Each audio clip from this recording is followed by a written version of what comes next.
The Brooklyn Nets finished their record of 44-38. They ended up getting swept in the first round by the Boston Celtics. And Ben Simmons never ended up playing for this team this season. So all in all, it was a very disappointing season for them. So in this video, I'm going through 4 trade options that the Brooklyn Nets can do this offseason to improve their roster going forward so they can be real championship contenders going in the next season.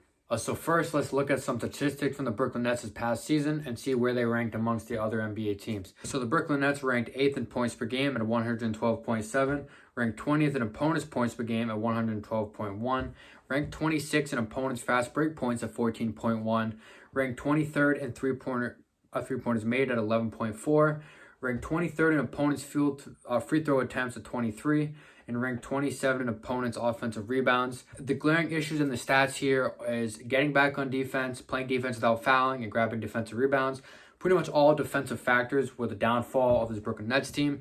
We know they can score the ball, ranking 8th in the league this year, and that was when Kevin Durant missed a large amount of time and also making the James Harden trade. Realistically, the team is definitely a top 5 offensive team. They just missed their stars, throughout the season. So looking at the stats, so what's next for the Brooklyn Nets? Well, they have a couple of, decisions they have to make this offseason. First is looking at a coaching change because, those defensive stats prove to me that, Steve Nash isn't quite getting in their heads on how important, defensive is. They think they can just outscore everyone, which was obviously not the case, this season.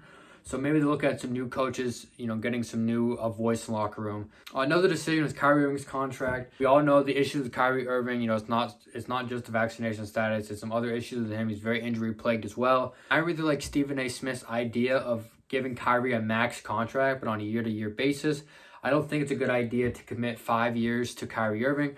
I like him as a basketball player, but he is a max-worthy player. So I think you do a 1-and-1 that is max money until, the end of his career, until he goes to a new team. And it's Ben Simmons' availability. Will Ben Simmons ever play, and will he play for them next season? And what's his status with the back injury? No one really knows. So in the trades that I made, I only included him in one trade because I think it's a possibility that team does it, but we'll get to that later. And then Joe Harris retired. I think 2 years ago, Joe Harris won the three-point competition, and he averaged like 15 points for the Brooklyn Nets. Very, very solid player for them.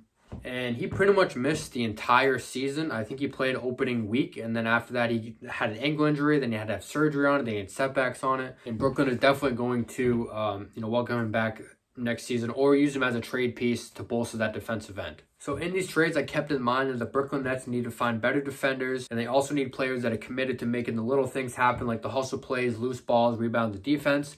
If you guys did watch the playoffs, Blake Griffin was actually their guy in the playoffs that did this little thing, and I don't think relying on him to make those plays is a good idea because he is aging very, very poorly. So in this trade, I kept in mind these factors. So without further ado, let's get into the trades. First trade I have here is Myles Turner from the Pacers going to Brooklyn, and the Pacers receiving Joe Harris, Cam Thompson, and I would assume Brooklyn would probably throw in a first-round pick in order for this deal to work. Indiana is a rebuilding team. They blew up their team last year, and they got a pretty good piece in Tyrese Halliburton, and they have a good draft pick this year at number 6. And I think that this is a very realistic trade for both sides. Myles Turner would be an absolute steal, an absolute gem for the Nets. He's going to space the floor. He's going to block shots. He's going to rebound. He's going to play defense, all that the Brooklyn Nets need. And for the Pacers side, they get a nice young creator in Cam Thomas. And they get Joe Harris, who, like I said, 2 years ago has, had a phenomenal season. And I think they'll be able to either play him or they can play him a year, maybe get him up, back up to his 15, 16 points per game averages, and then flip him for future assets. Brooklyn have to throw in a first-round pick. I picked from, 2026, 2027. I know they traded a lot of them in the Houston deal. However, they are going to have more picks as the year turns over. Next, we have Rudy Gobert and Royce O'Neal heading over to the Brooklyn Nets in exchange for Ben Simmons, Cam Thompson, and D Sharp. Now, hear me out on this one. This would be a great move for the Brooklyn Nets to really bolster that interior defense. And Rudy Gobert automatically makes your team a top half defending team in the league. Just like his impact is at the rim. And the Royce O'Neal is another great 3-and-D guy for them that you can put on a primary ball handler. And for the Utah side, this is all depending on what Donovan Mitchell does and what they do with Donovan Mitchell. If he requests a trade and they end up trading him, then there's no real point of keeping Rudy Gobert because you're going to be in a rebuild. So this is where you can maybe get Ben Simmons on the low, and plus Rudy Gobert's contract's not looking good, so it could be a win-win for both sides. If Ben Simmions does decide to play, and he might not like Utah, so that might be a whole other issue for them. And Cam Thompson, another young shot maker, shot creator. And then D Sharp, who it was a very young center for them this year, and he played really well in the minutes he got. So I think this is a good trade for both sides. You know, it helps the Brooklyn Nets improve the defense, and depending on what the Jazz have to do this season, they get some nice pieces for the restart button if that's what they decide to do. So next we have a New York swap.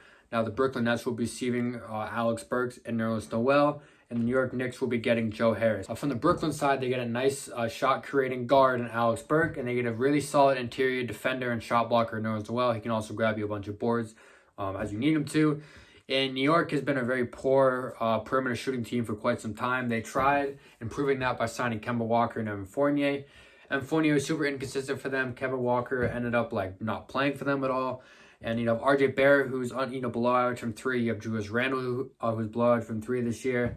You have Derrick Rose when he comes back. He's not the greatest three-point shooter, so you don't have a lot of shooting on the wing.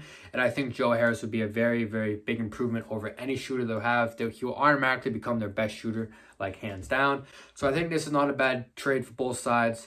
Brooklyn improves their defense and gets some shot creation in Alex Burks.